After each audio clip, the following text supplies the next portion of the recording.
మన ముఖ్యమంత్రి గారు పోయినసారి అసెంబ్లీలో మాట్లాడిన రేవంత్ రెడ్డి బడ్జెట్లో మనకు గుండు సున్నా పెట్టినరు, మన ప్రాజెక్టులకు అనుమతిస్తలేరు, మనకు ఏమీ రావడం లేదు, నేను నీతి ఆయోగ్ మీటింగ్ను బైకాట్ చేస్తున్నా అని చెప్పి అసెంబ్లీలో చెప్పాడు. ఏమిచ్చిండ్రు? నువ్వు కట్టమన్న మూసీ సుందరీకరణకు ఇదివరకు డిఫెన్స్ ల్యాండ్ రాలే. మూసీ సుందరీకరణ ప్రాజెక్టుకు ఇప్పటికీ అదేది వరల్డ్ బ్యాంక్ నుంచి అప్పు తెస్తామంటే ఫైల్ రిటర్న్ కొట్టిండ్రు. ఏది నీ మెట్రో రైలుకి ఇంతవరకు అనుమతి వచ్చింది లేదు. నువ్వు ఆ రోజు బడ్జెట్లో అయితే గుండు సున్నా, నువ్వే నీతి ఆయోగ్ మీటింగ్ బహిష్కరిస్తా అన్నాడు.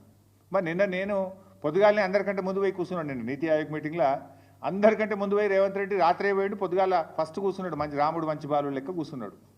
నేను అనుకున్నా దీని గురించి మాట్లాడతాడేమో, ఈ గోదావరి బంకచెర్ల ప్రాజెక్టును గట్టిగా ఎదిరించడానికే పోయిండేమో, నిలదీయడానికే పోయిండేమో ప్రధానమంత్రిని అని నేను అనుకున్నా.